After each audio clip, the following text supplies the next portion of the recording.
So whether you're a lawyer, you're an accountant, you're a government contractor, you could be the smartest person in the world, but there is something about developing a website that sometimes makes people feel really, really stupid. And I think it's because in the website design and development space, we use a lot of terms that other people don't use.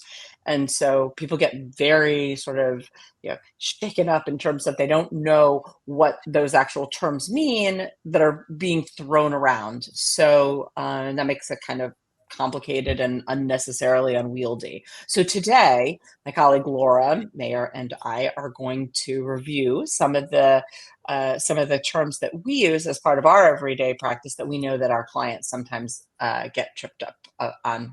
Excited to do this today, Laura? Totally.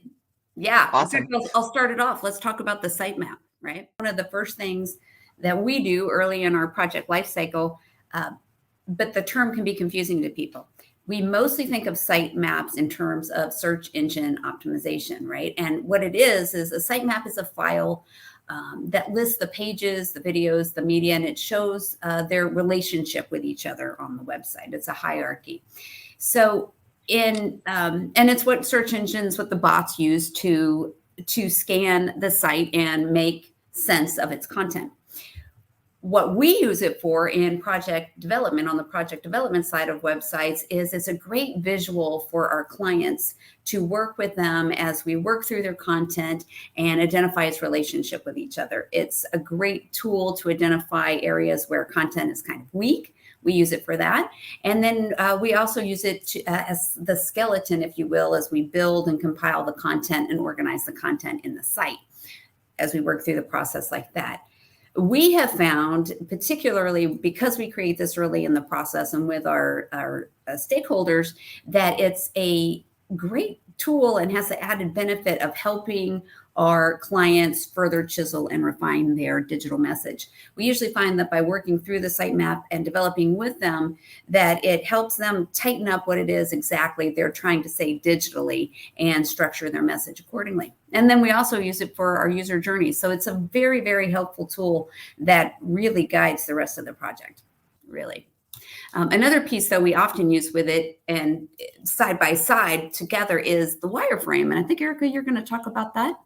I am. So the wireframe, at its most basic, it's an architectural drawing of a web page. So a wireframe is done on a page level.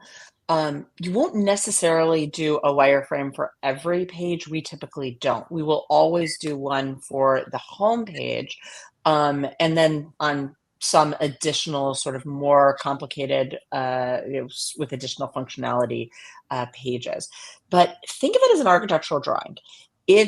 You're going to sort of put the layout of a room. So if you're thinking about a room, right, it will tell you where the sofa is going to go in the room, where the windows in the room will be, but it won't show you what the throw cushions on the sofa will be, or even the color of the sofa. It's sort of just giving you a sense of how you're going to be able to move around in that room. Not every web strategy team is going to use wireframe as part of the process. Some of them are going to skip directly to designing pages.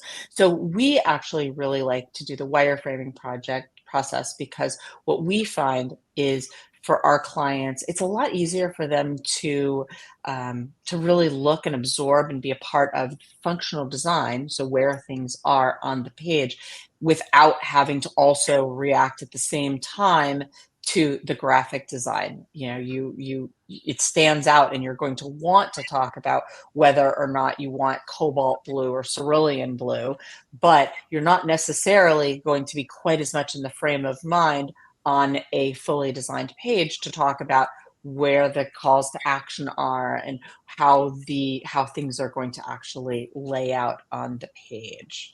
So that's why we do that separately. Yeah. Well, I really like that we're talking about that too in the layout of the page, because something has come up a lot that we talk about or people bring to us, and it's the term above the fold, right? And when we hear above the fold, it's a term that got its origins in the layout and design principles of traditional newspaper. Your newspaper would be folded, it would be in some newspaper rack, and the newspaper would only have that headline to grab users and hopefully get that user to purchase the paper and move on.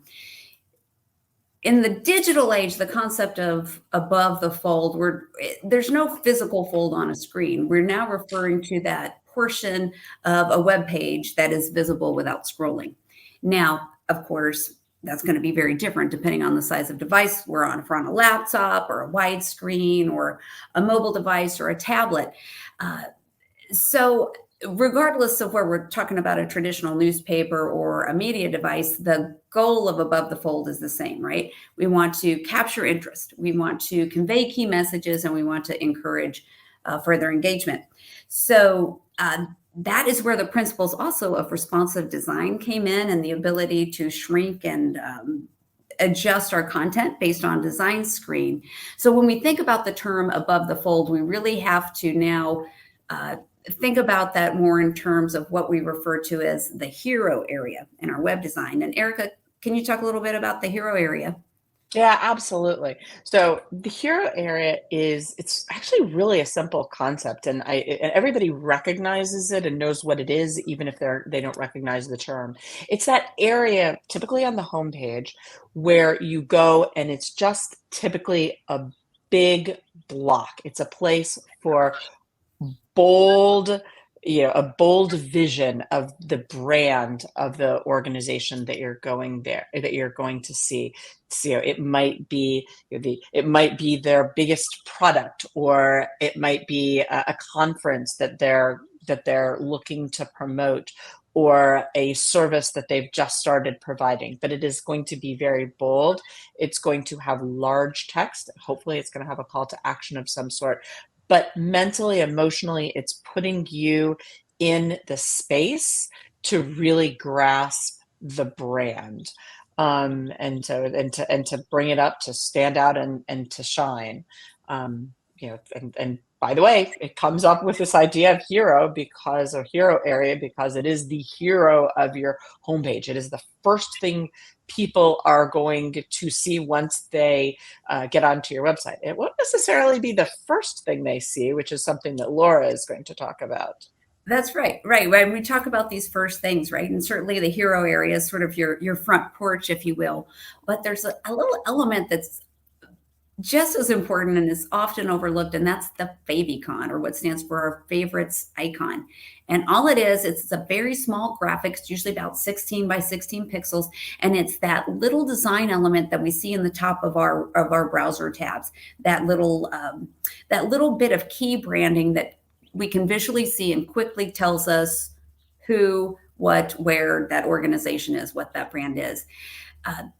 Now, oftentimes, because it's overlooked, your system will automatically put a generic favicon in that area. And anyone who works in web development, a generic or misbranded favicon is an immediate signal that the site was sophomorically designed and maintained.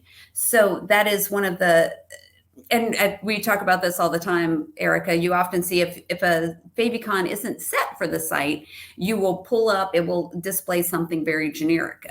We had some examples of, I think you said Squarespace, Erica. Yeah, the Squarespace one. I think I think it's because a lot of people design their own sites on Squarespace, and so if somebody doesn't intentionally go in and create the favicon, it's always going to have the box, which is the Squarespace favicon. And interestingly, it's really outside of the scope of our discussion today, but what's interesting is I think the favicon gives you an opportunity to sort of build out a piece of your logo, and really good logo designers now and branding designers will actually sort of consider the favicon and how you can create that little element as part of that process. Yeah, I think that's something that we particularly do well at Spring Insight, and it really shows the difference between people who just make websites and people who put strategy behind all of the digital assets and the entire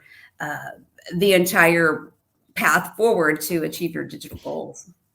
if if we do say so ourselves. If we do Um, say so. with that, so that's our list of terms that we use internally as part of our process to design websites. For more content about website design and ongoing marketing strategy, please click the button below and subscribe to our channel, where we plan to continue to put out lots of great content such as this.